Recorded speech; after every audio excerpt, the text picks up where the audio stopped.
uh, taking from my experience, uh, you don't need 5 years. All that you need is 2 years of working under a master architect, Hmm. master designer. You don't need any of this education.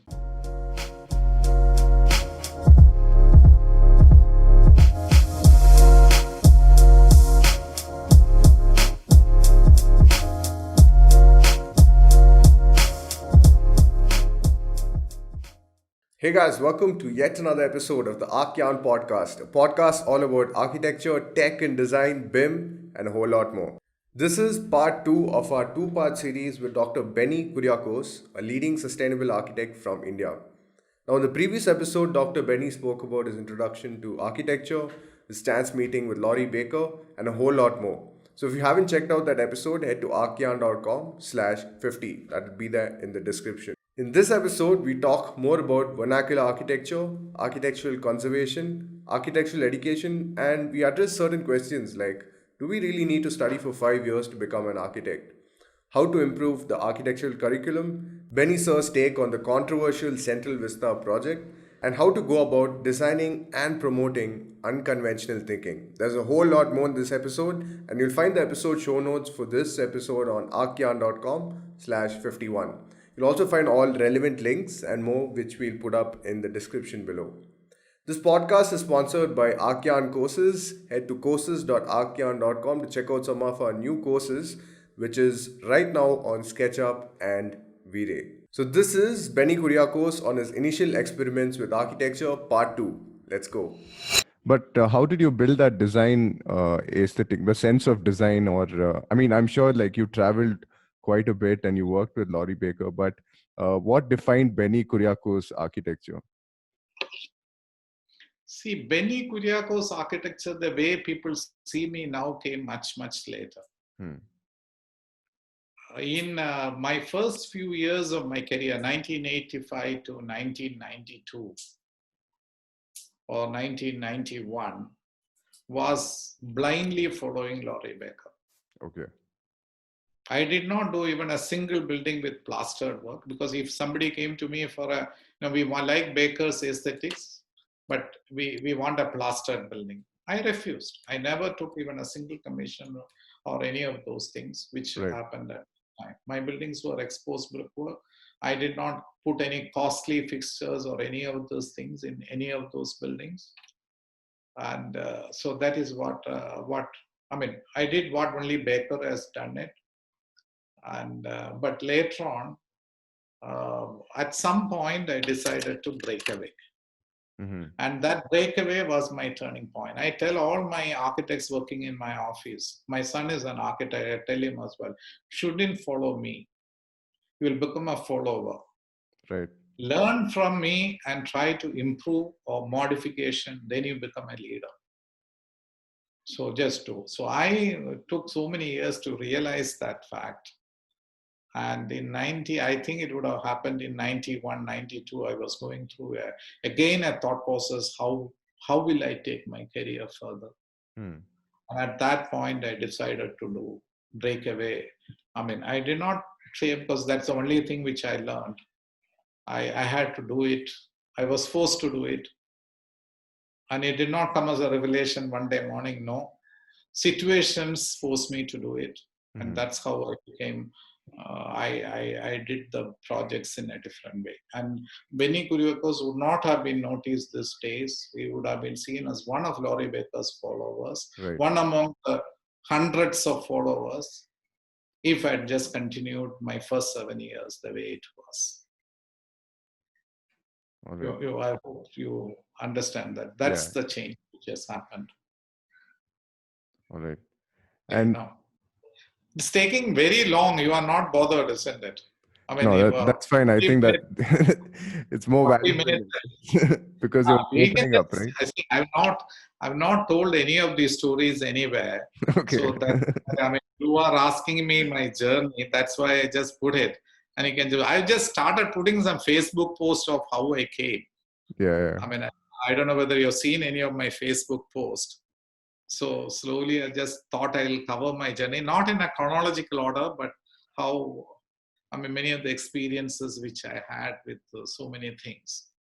Yeah, and talking about, I mean, I've seen some of your posts where you vouch for traditional architecture and moving away from the West, like, um, but even like if you see it from a city's perspective, we need to have that.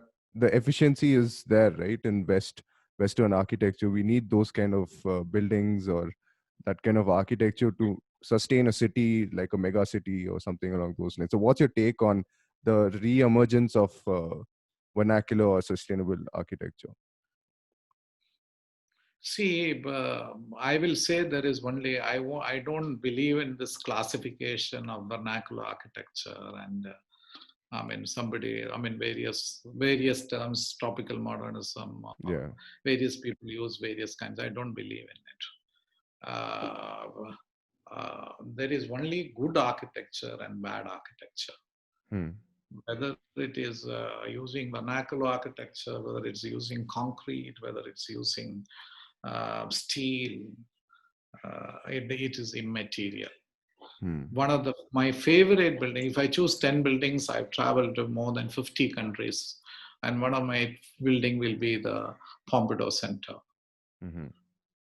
It is made out of concrete and all the services are beautiful building and the environment around it is so nice. And so each one has a different thing. So this is not the way I would like to see it. Right. Right. Now, I did my first 7 years, I did buildings which is with a Baker style building because that's the only thing which I knew. But now, over all these years, I've grown and everything. Now we have done flat roof, flat concrete roof buildings. We have done Hmm. very contemporary buildings. I mean, I posted one in Facebook very recently about a house we have done in Puno, fully with glass. Masonry is only a little bit in the toilet area. Okay. Bedrooms have three sides glass, fully glass. So I mean, so I've done buildings of it, which I did it over a much later period. So I don't believe this classification of this. Everybody should try to do good architecture Hmm. and should try to avoid bad architecture. But what And do you mean by bad architecture? see, many of the buildings which are coming up, most of the buildings which are coming up in our cities, 90% of the buildings is crap. You understand that? People Hmm. hate going to those buildings. Right. The public sees as a matchbox like structures and concrete disfigurement, and they hate these buildings. Of course, designed by architects. I have no hesitation in criticizing it. Okay. If my buildings is that I should be criticized in the same manner. Hmm. But these are buildings where people hate. Hmm. A building is good architecture. You see it even 100 times that building, you will still love it. Yeah. You understand that? I don't mind seeing Pompidou Center. I would have seen, I've been to Pompidou. I was in Paris just 1.5 years ago. I was at Pompidou Center. Every time I go to Paris, I can't. I try to see if Eiffel Tower, I would not have seen the name times. I would have visited Paris at least 8 times. Hmm. And all 8 times I've been to Pompidou Center. Eiffel Tower, I would have been 6 or 7 times. You understand that I'm not saying, I mean, this thing. So this is a kind of thing. The experience that you get by architecture is to be experienced. Architecture is not to be showcased. Architecture is not to be, I mean, nice glossy photographs and you see. How do you judge architecture now? How do you, the Indian public, I mean, at least the architects company, you just put your photographs and put it in the magazine. I've seen people that if I take a photograph from this angle, this is the view I'm going to. While planning, they think on those lines. Yeah. People think if I photograph Yeah. and put it in a magazine, this is how it is going to look like. You Yeah. understand that? So I'm not for this. This is not architecture is for experience. It is meant for the people who are using it, the people who are living in it, and that is very important. There are buildings which are built 20 years ago or 30 years ago, which has become obsolete. Forget about the traditional building. Buildings built with concrete and all these things has become obsolete. Nobody wants to go to those shopping malls or shopping complexes or office complexes designed by architects of those years. Some of them are still living now. And I think it is because architecture has failed. The design has failed. You can't just blame the people saying that use has undergone changes. It is the duty of the architect to foresee the changes which is happening in society. Otherwise, it is a failure. So when I design a building, I would like to see what is going to happen to that building 30 years down the line, 50 years down the line. I don't expect people to behave the same way it is now, but buildings should be able to adapt to those changes. You understand? And you should be able to enjoy seeing it again and again. That is architecture. Otherwise, it is buildings. Sorry to say that 90% of the buildings which come up in our cities and in our things are, which is engineers construct buildings. You can't blame them because they know only construction. But the architects, I mean, you can't blame them. It is to do with our education system and all those things. Now you have put the photograph of Dakshina Chitra in the screen. Yeah. People come there, 99% of the people who come to Dakshina Chitra, they might have been there 20 times, 10 times, 50 times. They still like it. That should be architecture. You understand? It's a bit difficult what is good and bad or all those things. But it is a building which is which should be where people like. I mean, people have come and told me, I like the building you have designed. My life has changed. I like the building. Of course, one lockdown came, one client came and told me, Benny, I'm only enjoying the building now during the lockdown. All right. One of my other clients who is he said, I'm taking 1 year sabbatical to spend in the house. So there are clients who think like that, and that is where the success. The house is not something to be shown to the outsiders and to come in glossy architectural magazines. It is to be enjoyed by the people who are going to live in those houses. Yeah, architecture in a way is like improving the quality of your life, right? Yes, design should change life. Architecture should change life. And that is where I just find many of these things having a lot of changes. You understand that. That is where a lot of these changes are happening. I mean, kind of. So what I tried to do all these years to give a better quality architecture to my clients or users. I might have failed. It's very natural that you will not be successful in all the attempts. To satisfy the physical requirements, it is very easy. I will say any fool can do it. But to do something which is different and to make it into an experience is what the architect should be doing. I try to make every building which I design into considering the client's needs into account. That is why none of my buildings looks the same, because I design for a particular client and each of the clients has different requirements. So I don't have the problem of I don't have a style of my own, because each building looks different. Only thing is that recently I've started taking up clients who, it is more difficult to do a building in a typical style of which, using vernacular and traditional element. It's very easy to do a minimalistic modern building. Yeah. It is much more easy to do. If I can do this, I can do. I've started doing such buildings now. So because I told the office, one of the mistakes I've made in my career is to see my career as an alternate stream. But now we have decided to go out of the alternate stream and make a part of the mainstream. So earlier, if say a real estate project or a builder's project came to me, I will refuse it. If it is 3 years ago, I would have refused. Somebody came to me to do the interiors of a project. I refused. But now I take it up because I just wanted to enter into the mainstream and make changes to the thing. So we are trying to enter into various typology, which there were certain typologies which we were never involved with. But you will see during the next 3 years, our office has entered into different typologies, which we never used to do. I just got a client who asked me whether I can do a factory building. I've never done a factory building. So I'm just thinking in whether to take it up or not. We might do a factory building also. So but that you is understand. there is like some amount of like the past being introduced into these new kinds of projects, right?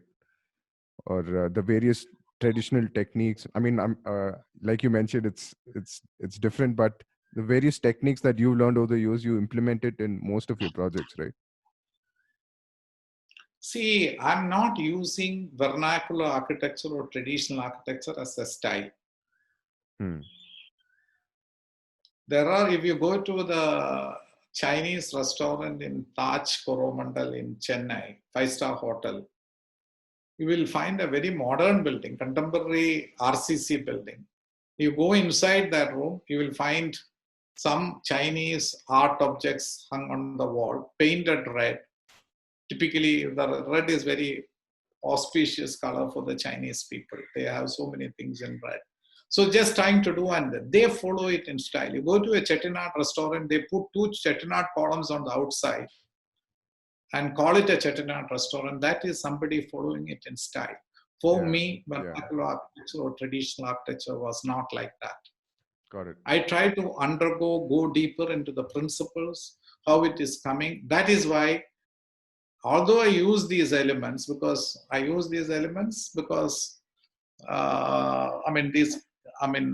is what I knew at that time,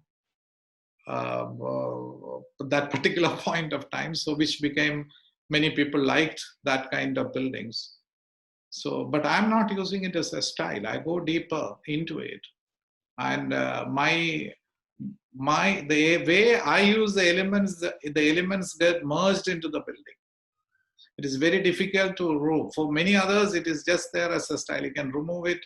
You just remove the Chettinad column, put 2 Kerala columns, and then you can call it Kerala architecture tomorrow. For me, it is not like that. So, so each lot of my projects are done with a lot of thought process and a lot of involvement and those things, which many of the clients might not understand it fully, and that is what I am trying to do. And also a brief about, I mean, this venture of yours has been there since Laurie Baker, which is architectural conservation. But I want to ask you, like, how much of technology have you implemented in the conservation of architecture now? Because we have something called point clouds and various technologies coming up which help in conserving architecture, right?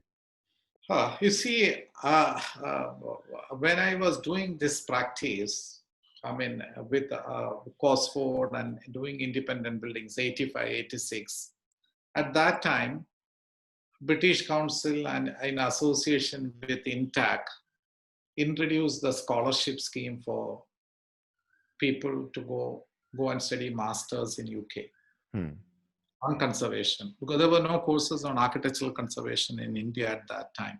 Right. They first gave 2 scholarships in 1985. First year, Charles Wale. First 2 awardees of the Charles Wales.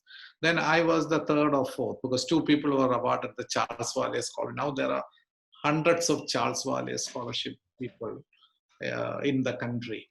So 86, I applied for the scholarship to do a master's in conservation. The advantage there was, in Europe, in UK, there is a lot of flexibility. Whether you want to do whether you are a civil engineer, also we can do many of these courses. So applied. Out of the 39 architects and 1 civil engineer who applied the course, and the interview was there, and it was held in Delhi. I was selected as one of the persons. I mean, competing with many of those architects. People. 39. This is what happened. That is what I was told. And my counterpart, my friend who got the scholarship, she is now the head of the department in the Department of Conservation, Delhi SPA. She's at present the head of the Department of Conservation. So we two were classmates.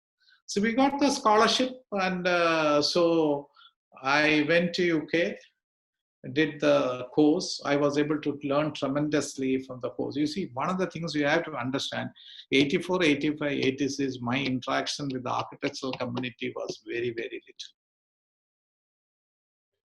I did not interact with them very little. Even when I worked in Cosford, there was no architect working with Cosford. So my first year, 1 year in Cosford, there was no architect.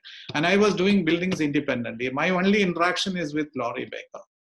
My other things, I had a lot of friends, but there was no any major interaction.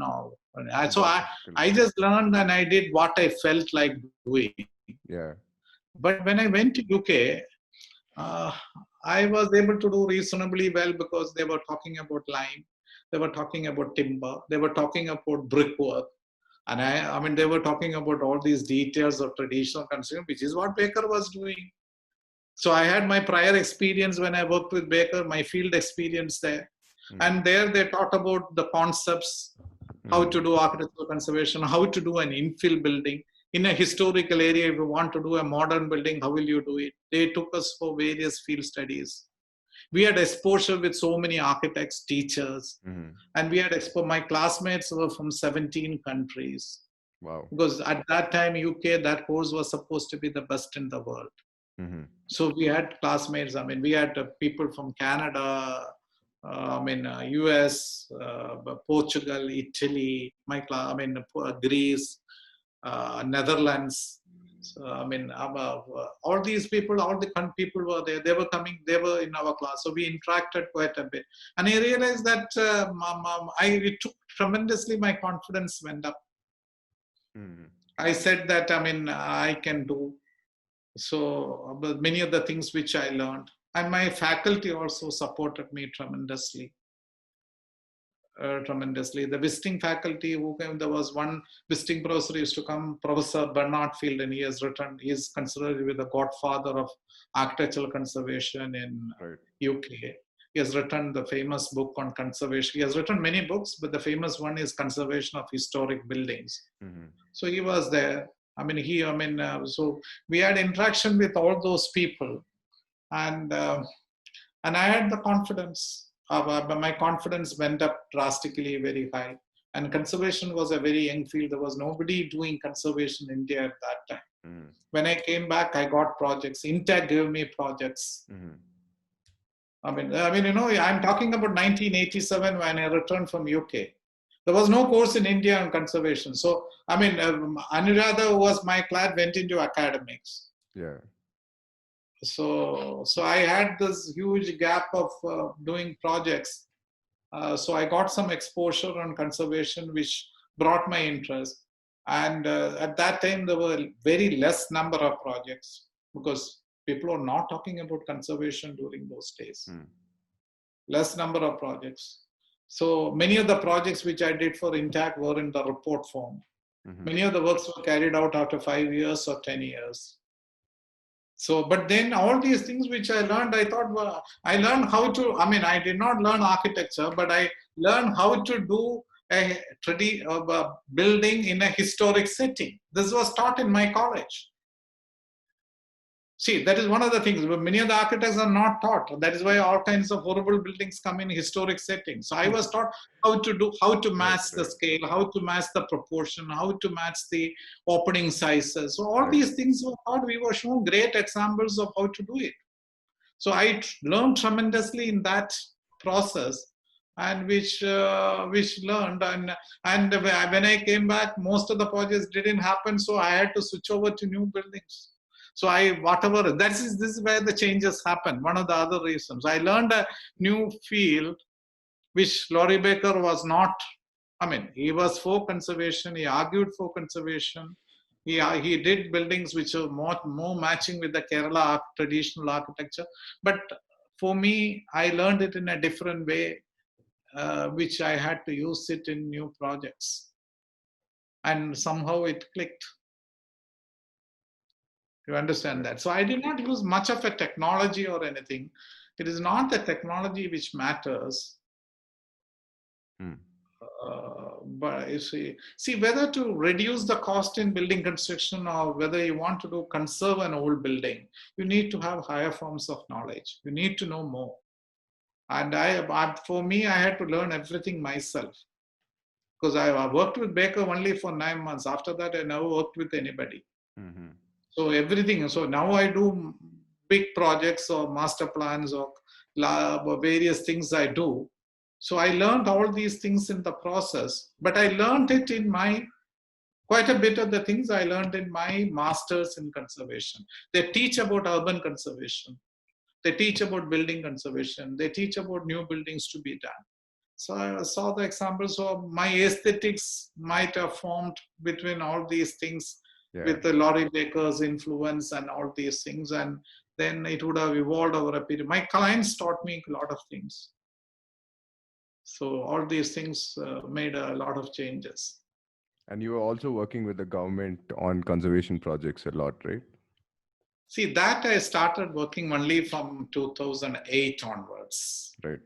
Before that, I hardly done any government projects. I've done might have done one or two government projects before that. But after 2008, now also after 2008, for the last 12 years, I'm doing projects, but I'm doing only 3 or 4. I might have done only 5 projects at the most for the government. But those projects were big. You understand that they were not small projects. The projects were big in size. So that's, there were conservation projects, or there were some new buildings as well in some projects. But so that's how I just did government. I initially was very reluctant to take up this government project. I said I'm not interested in taking up this government project, but there was present finance minister was a minister in 2008, and he said, I want you to do this project. So that's how I started working on that project now. So I'm not much into government projects. These 2 projects I'm just doing. So when I did the Muziris Heritage Project, which is considered to be very unique, which has won many awards and all those things, people said it is happening in a very remote area, rural area. So people said that it is possible to do these things because it is in a traditional, in a rural area kind of thing. So it is many of these things. So a lot of my friends, and when I go, people said it is not possible. So when Alleppey Heritage Project came, which is to do with the historic center of Alleppey, I took up that project because many of the things which, these principles are equally valid in existing district. Alleppey is a district headquarters, a town. Existing buildings are there. So it is not only in a rural setting, you can do a heritage, you can do this thing in an existing town or setting. So that's why I just decided to take up Alleppey project. I'm not planning to take too many government projects. All right. Because it's not very easy to do government projects. So my hands are full.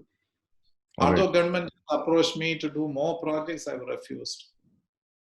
Yeah, actually, I wanted to touch in just a bit about, the government raising down certain heritage buildings like the Pragati Maidan, and now they're trying to revamp the Central Vista in Delhi. So you feel that's good for the field in general? I mean, that is, in a way, destroying the history, right?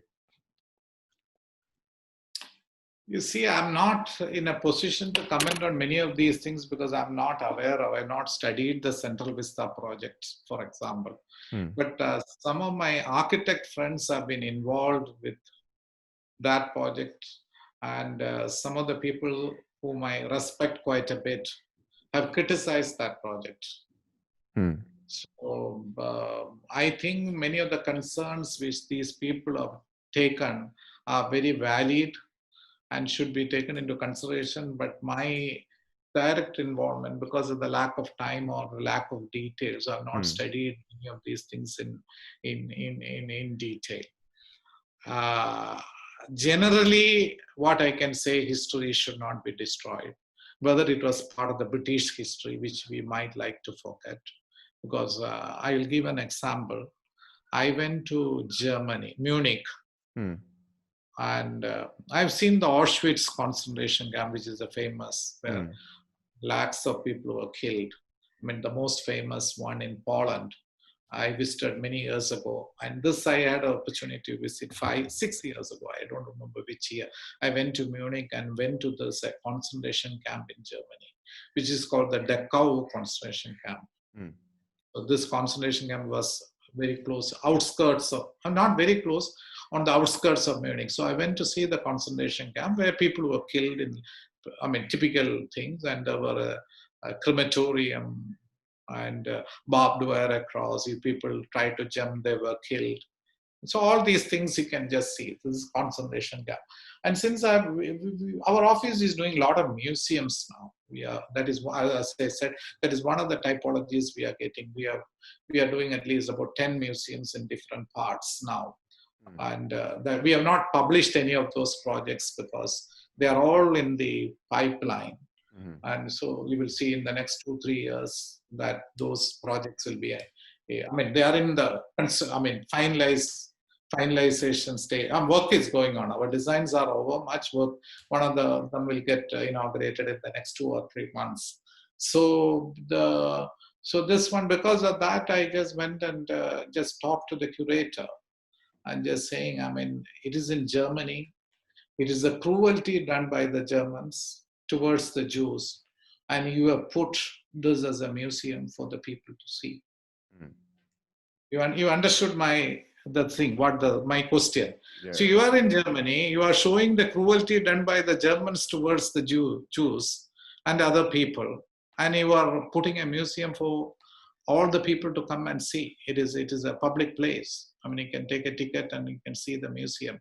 And he told me why he is doing it. He said, the future generation in Germany should know the cruelty done by the Germans towards the Jews and other communities, so that we never repeat such a crime against humanity. Yeah. Understand that. So we should not brush aside history. We should try to portray the history in its true terms. And we should know about the struggles went over by our forefathers in getting the freedom for this country, all the things. But it is not, I mean, there is no point in hating the British or or the Portuguese or anything. But they are part of our history. It happened at one point in time, all kinds of things. And we have to take a very different attitude. So history should not be tampered with. History should not be destroyed.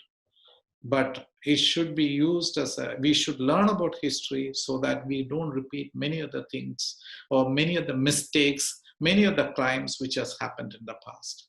But many people forget about this aspect. Why we learn history of architecture? I mean, history of architecture, every architect whom I met, 99% have told me, we don't know why we are learning the history of architecture. History of architecture. You would also felt the same. But so I said, that is because the way you are taught the history of architecture. History of architecture is not to be taught by the number of dates or the span of a dome or which year it was constructed. That is not important. Why did this building come up in that place? What was the technological advancement which happened in that building? The way history, then it will help architects to think about it. We had my director of my institute in UK was a great architectural historian. He was not an expert in conservation. He has not done even might not have done even a single conservation project. It was an architectural historian. So he used to take classes for us, which opened my eyes towards looking at architectural history. Of course, there is a European architectural history because that is what we were taught. I mean, they never taught us the Indian architectural history, but you can relate and try to do what the Indian history is. The way the history is to be taught, the way the history is to be studied matters quite a bit. Derek Lindstrom, who was written many books as well, famous architectural historian, he was the director. And he taught us how to look at history. I was a pet student of his. I was very close to him. And I used to use a little bit of my spare time towards learning from him. I mean, as I said earlier, I've learned from so many people. And Derek Lindstrom is one of the people whom I learned how architectural history should be looked. It is not the dates and the span and the style and the year, etc., which is important. Why that building came there? It is Yeah, not the absolutely. kings who are important, Yeah. who built it. It's not that. So the way the history of architecture should be taught is very different. He used to take us a course on history of architecture, which was very useful. Opened my eyes towards these things. I just wanted to do this at some point with. So that it will benefit. I wanted to do a similar discourse or similar this thing on the architectural history, the way history should be looked at. I just spent some time on it, reading about it. And so I need some time. I don't know when I'll be Yeah, able to do it. absolutely. A lot of us can relate to the fact that history of architecture and BArch is a very dull subject, maybe because of the faculty. But and coming to my Because last, the fact yeah, because the faculty also doesn't know. They have been taught the same way, so you can't blame yeah, the faculty. It's just one. It's passed on from generation to another, and it is always a junior faculty who is given this task of teaching architecture. All the senior professors will take design and other things, and juniors doesn't have any choice except to do this. But I just thought it's my understanding of the history of architecture which led me in designing better buildings. Hmm. I'm very clear about it. And that training I got from my UK course, my All UK professor. And I traveled across. I traveled for 3 months in Europe in 86, 87. hmm. 3 months I do. The scholarship which was given to me was very lavish. It is to live the style of a British student. Wow. I Okay. mean, we don't give that kind of style because they give the scholarship based on the amount of money you require for an average. They have some calculation things. So you The must have British Council, attended a lot of parties and all that, right? that is why the scholarship. Yeah. You can have beer and also beer is not very expensive. Water is more expensive than All right. but All still. right. So that is how it is. So it helped me tremendously in looking at architecture and the way it should be done. All right. All right. So I think we had quite a great Yeah. session. I just have one last question because I'm sure a lot of students would be interested in listening to what's your take on the architectural education system and whether it's substandard or whether it can be improved. I'm sure you've taught in a lot of colleges. You've been an external jury member. You've had quite an experience. And you've done a PhD in IIT later on in life as well. So, what's your take on, at least on how we can improve the BArch and do we need to study 5 years of architecture? Okay. Taking from my experience, you don't need 5 years. All that you need is 2 years of working under a master architect, master designer. You don't need any of these education. All these great designers, what prompted me, what inspired me was many of the great architects who won many Fisker Prize awards, many of the architects whom I adore a lot, doesn't have a degree in architecture. Yeah, Starting from Tadao Ando, Louis Sullivan, absolutely. Peter Simcoe, B.V. Doshi, Frank Lloyd Wright. Frank Lloyd Wright, Corbusier, Buckminster Fuller. So there are a lot of people. I'm not using it. But so that is one thing. Now the architectural education, there are a lot of seminars and all those things going all across saying that how to reform the architectural education and all those things. And it has been going on for many years. I don't think any result come out of it. So if you think that our architectural educational system, because it's a system, it is not, our school system has so many defects, our medical education might have so many Hmm. systems, so many defects, so it is not easy to improve. Hmm. I don't think any major change is going to happen to any of the architects. I have my take on it, Hmm. how it should be improved, but it is not possible. Even if you change the syllabus or curriculum, you have to give extensive training to the faculties. You have to change, and it's not a cosmetic change that you require. You need a surgery. You have to remove certain. So it is not very easy. So if we think that the architectural scene will change with the educational system, it is not going to happen. Mm. Now, what could be done at this point is for the individual architects who pass out or while you are a student, try to search for what they should be doing in the future. There are enough opportunities in this country. There are a lot of youngsters, very talented youngsters, doing very good quality work across India. Mm. And there are a lot of people. The problem with them, I mean, I've problem with them. I don't want to name them because I might be naming some of them, but I hope you understand what I'm I get saying. it. Very Yeah. innovative work, not going out of the conventions and all those things. The problem with many of these youngsters, I mean, this is not something which is happening now. I've been seeing it. I've been watching it for the last 35 years. What has happened? Many of them were not able to sustain or continue what they have been doing. My success, or if I see what I've been doing, is because I was able to continue it, keep it, and try to work with that thing. Many others have not been able to do so. They do some good work, disappear. I mean, they they become well known. After 10 years, you do look at them, they are not anywhere in the picture. So this is a mistake. So I tried to do a post, Facebook post. I mean, it's there in my blog, in my website. Why architects do not become successful in career? Why? Most of the architects. It is not the talent alone which matters. It is the journey or how you go about it, which matters quite a bit. Now let us not go into what should be done to be successful. I don't want to go into that.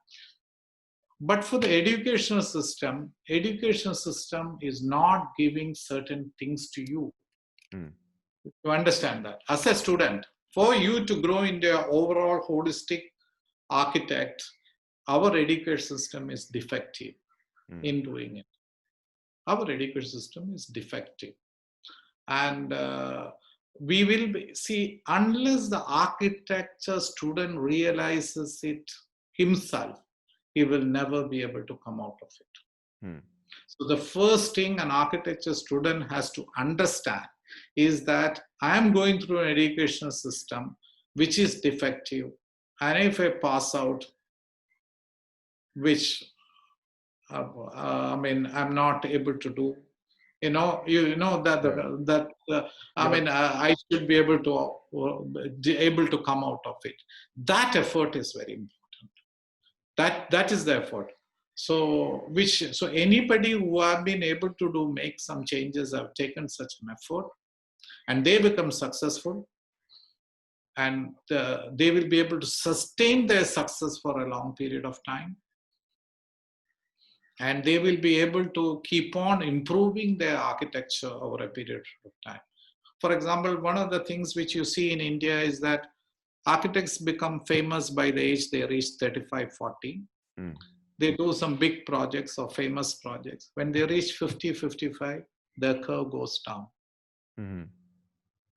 You understand? It will take many people. I don't want to name, but if you just take anybody, by the time 60, they are out. Right. But if you look at the architectural curve of the architects, many of the architects abroad who have been very successful. Jeffrey Bauer took a degree in architecture at the age of 38. Yeah. He was a lawyer by degree, qualification. He decided to do architecture. He took an architecture degree at the age of 38. I.M. Pei, Frank Gehry, all these people are in their 70s and 80s. Corbusier did Chandigarh in his 70s, I think. Yeah. You understand that? Look at an Indian architect who have become famous at the age of after 60 or 70. It will be only Laurie Baker or Didi Contractor. You understand what I'm trying to say? So this is where something has gone wrong. If you just tell me as an architect, the greatest enemy of you is yourself. The feeling that you have got, I have learned my 5 years of architecture, I'm fit to do anything. Only thing is that I'm not getting opportunities. Yeah. If I get projects, I will do anything. Others are getting projects. That is why they are doing. And this attitude is the Yeah. thing that kills the architecture student, because that is what they are being cultivated. Yeah. For example, when I was very young when I was doing a project. I asked for CV. I don't want to tell which college, one of the prominent colleges. The student, the person who won, I said, please send you a CV. He said, I studied in this college. You want? No, this was the attitude. See, at that time I was not famous. Now people send CVs and portfolios and letters one after the other.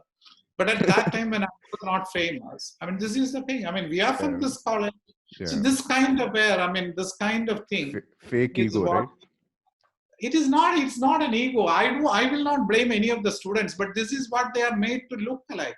Okay. They are being taught in the first year, no, you are the conductor, you are the director, you are the kingmaker. Everybody is below you. Yeah. See, how can you do a project with that? If a film director does, he has to look after all the other people. He has to, even a light boy is very critical for his team. And here you are asked to boss over everybody, supervise everybody. You are the king, you are the decision maker. This is the attitude. And with that attitude, they walk into our office. First thing in my office, we have a different kind of system by which we do. But I'll just tell you, one of my friends, whom I met in UK, two architects friends I met, and they said they work with Tadao Ando. And they said they joined Tadao Ando's office. And the work which Tadao Ando gave them the first time, gave them a toothbrush, asked them to clean the glass. Oh, wow. This is what Tadao Ando gave these two British architecture students, or just fresh young architects. You ask something like that to be done to any of the Indian architects, you can see what is happening. See, just there. You see, you have to understand that it is a field. The actual field is very different. But this is what they are being cultivated into, right from the first year. The teachers tell them, you are the king. Everybody is below you. You decide. But see, you control anything with your knowledge. If you don't have knowledge, if you don't know how to take a proper decision, whether it's an engineer, structural engineer, or a building services engineer, or air conditioning engineer, they will not listen to you. They know better. They will think, they will keep quiet, including the contract. They will keep quiet. But just you turn around, they say, what this man has studied, he doesn't know A, B, C, D. Yeah. You have to control the site. You have to get accepted as the director of a building, as the architect of a building, with your higher knowledge, not by your degree or by your qualification. The day the architect realizes it, their growth will start at that point. And you don't, and that is what I have seen many young architects. I've gone to architectural colleges and I've seen senior faculties, we never got a project like this. Otherwise, we could have done like you. You understand? I've seen people reacting like that. They think that I have been able to do these projects because I got all these projects. I did not canvas. I've never gone and asked for a project to anybody. Projects came in search of me. So this is what. So unless people have to look at from that viewpoint, there are so many other facts. So education is impossible. So.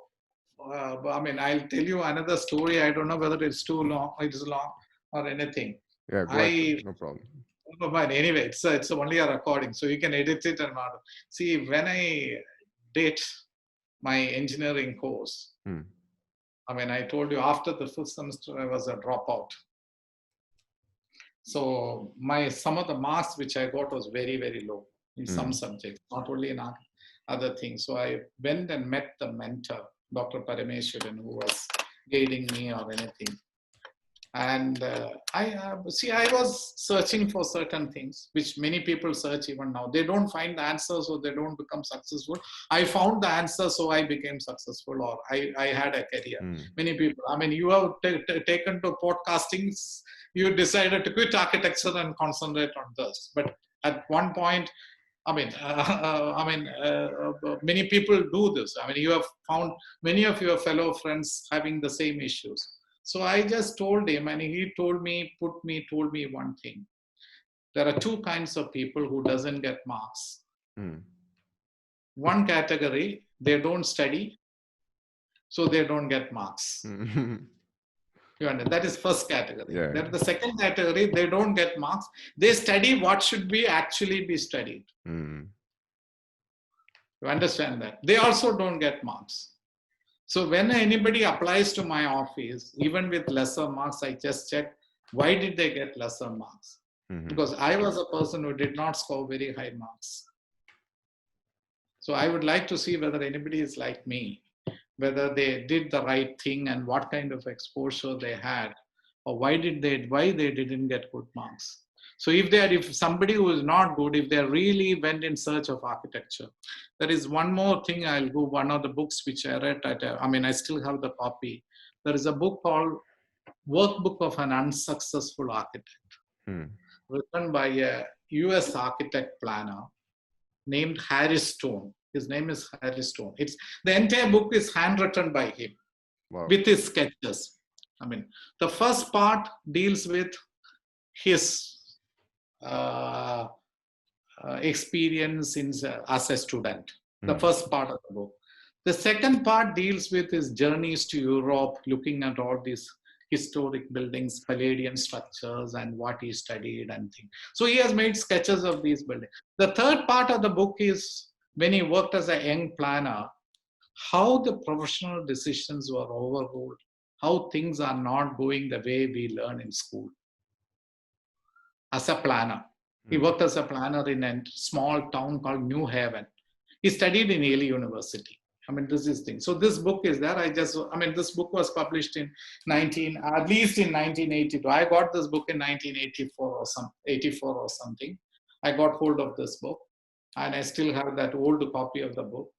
I bought this book for 20 rupees or something. At that time, 20 rupees was very valuable.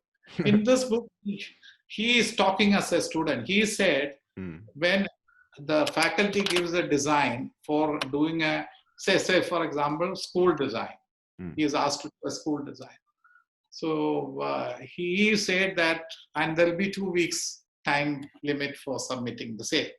I'm just assuming 2 weeks. He says that I will study what kind of school building be. I'll think about the concept, how, he spends all his time trying to study the users or the students, or bringing in new elements for which he has to refer to so many books and references and try to bring in a new design.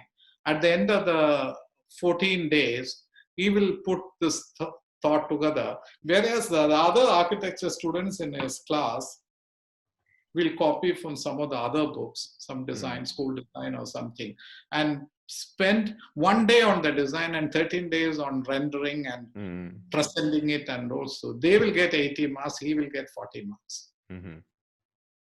Because the teachers are also not in a position to understand the quality of the design or how it is to be given.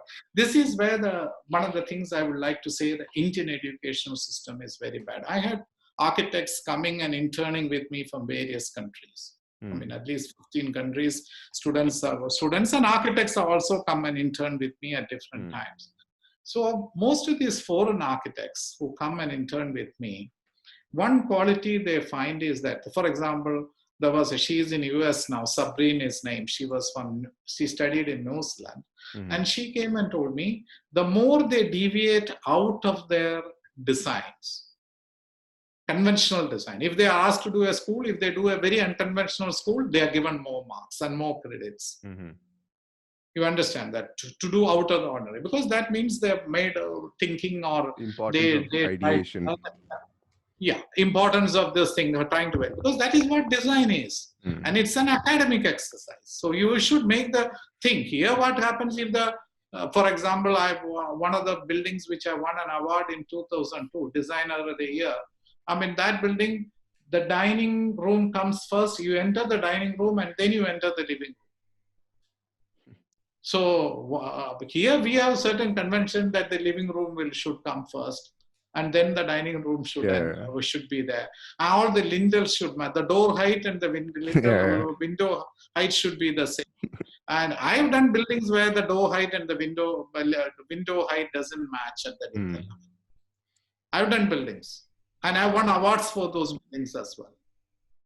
So all these kind of unconventional thinking is what the teachers, unfortunately in India, they don't promote. But in foreign architecture schools, they promote, they support this in a big way. Because when I did my master's, I gone and given lectures in various architecture schools. I got an opportunity to, many people worked with me. I've gone to various architecture schools abroad. And I just find that this is something they encourage. They are very critical. They want students to think. The teacher's role is not to tell, no, the dining room cannot be like this. If the student brings something like that, the teacher will say, of course, you have done the dining room like this. This has a drawback like this. Why don't you think we're trying to solve that? Teacher's role is to aid rather than impose. When you impose, you destroy the creativity of the students. Many students have come to me and told the teachers have destroyed their creativity. If they don't do what the teachers say, when they are thesis, it happens more. The student, because that is where they get involved so much with the design. And they say the internal faculty is not supporting. They come. I said, if you don't do it according to the internal faculty, you might not pass. Whereas in a foreign university, they are very broad-minded. In India, unfortunately, in most of the colleges, it is not correct. The teachers try to impose their ideas on the students and tell there is no right and wrong in architecture. Everything depends on the context. What is wrong in one context can be right. The same design can be right in another context, unless the students are exposed to. So that is why I said it is impossible to refine the education system now. The way the mess it is there, you learn from it. Your role from the first year onwards, you had to realize this and working towards what the good architecture is. Now there is a lot of opportunities available to learn absolutely various aspects. That is what the students should be doing.